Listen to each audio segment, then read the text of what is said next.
भगवान के साथ वहां पे उनके अतरंग सखा रहते थे। अतरंग सखा यानी बेस्ट फ्रेंड, सबसे अच्छा मित्र, जिससे आपकी कोई बात छिपी नहीं थी। भगवान के अतरंग सखा कौन थे? उद्धव। भगवान के सबसे प्यारे मित्र थे वो, बहुत प्यार करते थे भगवान उनसे, और प्यार के साथ साथ वो बिल्कुल भगवान जैसे थे। रूप, रंग, चाल ढाल, ज्ञान, हरकतें सारी भगवान जैसी थी उनकी। रूप रंग में तो ऐसा कहा जाता है कि भगवान ने उनको भेजा, एक कारण यह भी था कि उनको देखकर एक बार गोपियां, यशोदा मैया सबने सोचा था कृष्ण आ गया, वो इतने भगवान से मिलते जुलते थे। तो और ज्ञान, उन्होंने देवताओं के गुरु बृहस्पति जी से विद्या प्राप्त की थी, इतने ज्ञानी। कहा जाता है अगर आप बहुत ज्ञानियों में किसी का नाम लेते हैं तो उद्धव जी का नाम लिया जाता, इतने ज्ञानी थे। एक चीज की कमी थी, कौन सी कमी? उद्धव जी के लिए दुनिया में सबसे ऊपर ज्ञान था, ज्ञान से ऊपर और किसी चीज को नहीं समझते थे। लेकिन भगवान जानते थे ज्ञान से ऊपर भी कुछ है, और वो है प्रेम। उद्धव जी प्रेम को इतना महत्व नहीं देते थे, सिर्फ ज्ञान। तो भगवान कोशिशें कर रहे थे कि इसको प्रेम तत्व कैसे समझाऊं मैं, पर मौका नहीं मिल रहा था। एक दिन भगवान राजकाज के कार्य खत्म करके अपने कमरे में आते हैं। उनके कमरे में एक बड़ी सी खिड़की थी, और कई ऐसे घर होते हैं ना जिनकी खिड़कियों से पूरा शहर दिखता है। दिखता है यानी एक ही घर नहीं दिख रहा, पर आपको ऊपर से सब कुछ दिखता है, कई छत में से दिखता है। तो भगवान की जो खिड़की थी कमरे की, उससे यमुना नदी का तट दिखता था, वृंदावन वाला। आज भगवान को वृंदावन की बहुत याद आ रही है। यहाँ कई ऐसे होंगे जिनके बच्चे बाहर पढ़ते होंगे, तो हमें बच्चों की याद तो आती ही है, या बच्चों को आपकी याद तो आती है, रोजाना ही आती है। लेकिन कभी कभी ऐसा होता है बहुत याद आती है, यानी उस दिन वो दिख जाए, वो मिल जाए आज बस। कभी कभी ऐसा होता है। भगवान के लिए आज वही दिन था। भगवान को वृंदावन की इतनी याद आ रही है कि आज उनको ऐसा लग रहा है कोई मुझे दिख जाए। अरे कोई पानी भरने आ जाए, कोई गैया चराने आ रहा हो, कोई किसी भी कारण से आज यमुना नदी के तट पर कोई तो आ जाए। अब कई बार जब बहुत याद आती है तो आपको कभी कभी महसूस होने लगता है वो पास है। तो एक लीला हुई, भगवान यमुना नदी के तट पर एक टक देख रहे हैं। अब भगवान को आए तो कई वर्ष हो गए, तो कई नए ग्वाले आ गए हैं। तो वो गैया चराकर घर लौट रहे थे। तो भगवान कहते अरे ये तो वही समय है जब मैं, श्री दामा, मुद मंगल, हम सब गैया चलाकर घर लौटते थे। अरे ये निश्चय वही समय है। पर यादों का ऐसा भाव उठा कि एक बार के लिए भगवान भूल गए कि वो कहाँ है, और भगवान जोर से आवाज लगाने लगते, अरे श्री दामा रुको, मैं भी आ रहा हूँ, अरे मुद मंगल जल्दी चलो, अरे आज तो बड़ी देर हो गई, आज माता बहुत चिल्लाई। और जब ध्यान भटकता है तो समझ आता है कहाँ बैठे हैं। भगवान जोर जोर से रोने लग जाते हैं, आवाजें आ रही है, हिचकियां बन गई है। वो आवाज सुनकर बगल के कमरे में उद्धव जी बैठे थे, वो दौड़ कर आते हैं, भगवान को देखते हैं, हृदय से लगा लेते हैं। उद्धव जी कहते प्रभु आप रो रहे हैं, अरे आप तो ये रोना धोना दुख सुख से परे हैं, आप क्यों रो रहे हैं? भगवान कहते मुझे वृंदावन की बहुत याद आ रही है, मुझे मेरी यशोदा मैया की बहुत याद आ रही है, मुझे नंद बाबा की बहुत याद आ रही है। भगवान कहते हैं अरे उद्धव, अरे मैंने उन्हें, मैं जब तक वहां रहा ना, एक सुख नहीं दिया। यशोदा मैया जैसी मैया युगों युगों तक किसी को नहीं मिलेगी। मैं जब तक रहा उनके घर केवल उल्हाने आए, शिकायतें आई। अरे रोजाना कोई ना कोई दरवाजे पर खड़ा रहता, तुम्हारे बेटे ने ये कर दिया, तुम्हारे बेटे ने वो कर दिया। फिर भी उनका प्रेम घटने की बजाय और बढ़ता गया। एक बार मैं गैया चराकर घर थोड़ी देर से लौटा, मेरी माता मुझे हृदय से लगाकर रोने लगी। वो कहती है कन्हैया तू देर मत किया, तू पास नहीं रहता ना, मेरा हृदय अपनी जगह छोड़ देता, मुझे बहुत पीड़ा होती है, तू जल्दी आया कर। आज कितने दिन हो गए, मेरी माता कैसे रह रही होगी मेरे बिना। भगवान कहते हैं नंद बाबा जैसे बाबा किसी को नहीं मिलेंगे। अरे मेरे बाबा जानबूझ के जूतियां नहीं पहनते थे और घर से बाहर जाकर खड़े हो जाते थे। क्यों? क्योंकि उन्हें पता था अभी कृष्ण मेरी जूतियां सर पर लेकर आए और आकर कहेगा बाबा आपने जूतियां नहीं पहनी ना, जल्दी पहन लो, मैया चिल्लाएगी। और मैं अपने हाथों से अपने बाबा को जूतियां पहनाता था। उद्धव मैं दावे से कहता हूं जब से मैं यहां आया हूं ना, मेरे बाबा ने जूतियां नहीं पहनी होंगी। अरे उससे ज्यादा दुख तो मैंने उन भोली भाली गोपियों को दिया है। एक बार यशोदा मैया ने मुझसे कहा कि कन्हैया तू उनके यहाँ चोरी क्यों करता है? वो बहुत गरीब है, वो जो माखन दूध दही बेचती है उनसे जो पैसे आते हैं वो उससे ही भोजन करती है, तो उनकी मटकियां फोड़ता है, जिस दिन चुरा लेता है वो क्या खाएंगी।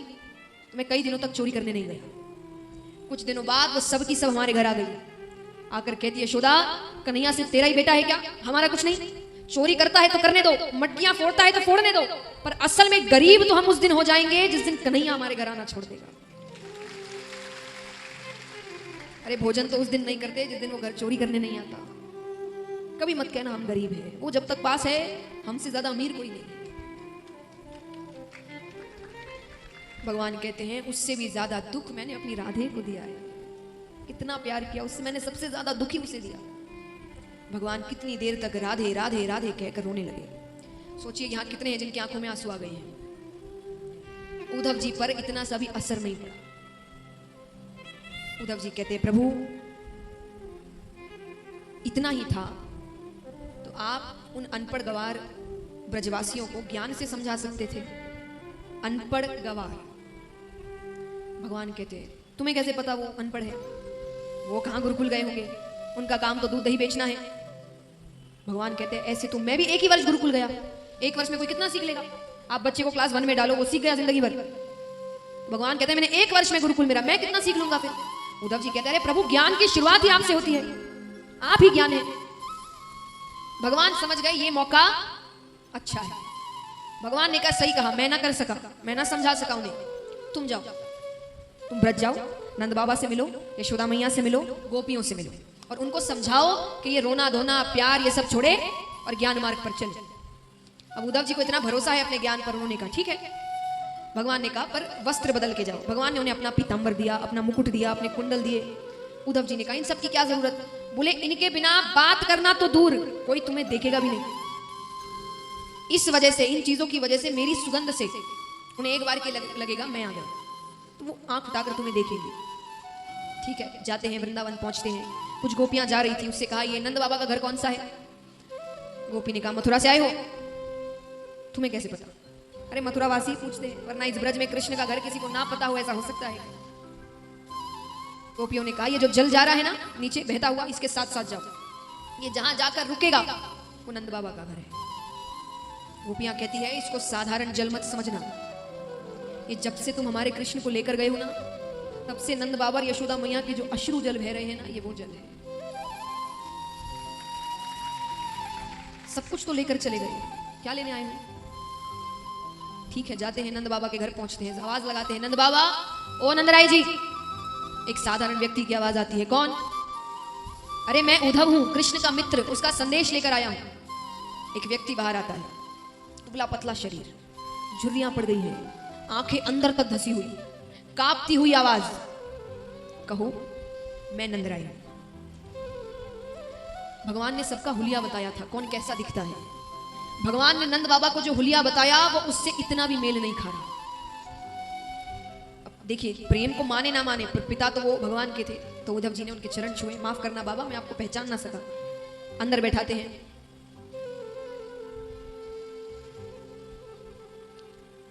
अंदर बैठाते हैं। नंद बाबा ने कहा बैठो, मैं कुछ भोजन लेकर आता हूं। लेकर आता हूं, घर पर नहीं है। नंद बाबा गए तो उद्धव जी ने रसोई घर की तरफ देखा, रसोई घर में जाले पड़ गए हैं, मानो जब से कृष्ण गया है तब से उस घर में खाना नहीं बना। भोजन कराते हैं, फिर बाबा ने कहा आराम करो। उद्धव जी कहते अरे बात नहीं करोगे क्या? मेहमान बनकर थोड़ी आया हूं, मैं बात करने आया हूं, कुछ संदेश लेकर आया हूं। नंद बाबा बैठते हैं, कुछ कहे इससे पहले यशोदा मैया आती है। पहली नजर उद्धव जी पे पड़ती है, जोर से भागती है, अरे कृष्ण तू आ गया। नंद बाबा कहते हैं वो कृष्ण नहीं है, उसका मित्र है, संदेश लेकर आया है। संदेश लेकर आया है। मैया कहती है वो जब छोटा था ना, वो रोता था तो मैं बड़े से बड़े काम को छोड़कर उसे गोद में ले लेती थी कि वो रोए ना, वो दुखी ना हो बस। आज उसकी माता कब से रो रही है, वो आ नहीं सकता, मित्र को भेजा है। उद्धव जी कहते मैया कृष्ण को खुद गर्ज मत समझना, अरे वो आप सबको बहुत याद करता है। मैं जब यहाँ आ रहा था ना तो देवकी माता ने मुझसे कहा कि यशोदा से जाकर कहना कि यशोदा धन्य है तेरे लालन पालन को। लेकिन जब वहां भगवान रह रहे थे ना तो एक बार देवकी माता ने बातें की थी यशोदा मैया से, यानी व्यक्ति को भेजा था, पसंद नापसंद पूछी थी। तो देवकी माता कहती तुमने कहा था कि तुम्हारा बेटा बहुत चंचल है, दिन भर भागता दौड़ता रहता है, खेल कूद करता रहता है, पर यहाँ तो घर से बाहर पैर नहीं रखता। अरे चंचल तो दूर की बात, मैंने उसको आज तक मुस्कुराते हुए नहीं देखा कि कृष्ण मुस्कुराता कैसे। तुमने कहा था वो खाने पीने का बड़ा शौकीन है, तुम उसे दिन में 8 बार भोजन करवाती हो। एक दिन मैंने उसके लिए गौ रस से बनी एक मिठाई बनाई, जो कृष्ण थाली को हाथ जोड़कर बैठता था वो उस दिन थाली छोड़कर चला गया। जाकर कहता है देवकी माता से कहना मेरी थाली में गौ रस से बनी कोई मिठाई ना रखे। मुझे यशोदा मैया की याद आती है, मुझे मेरे ब्रज की याद आती है। यशोदा मैया इससे ज्यादा सुन ही ना सकी, मूर्छा को प्राप्त हो गई। नंद बाबा ने अंदर सुला देते। नंद बाबा कहते ये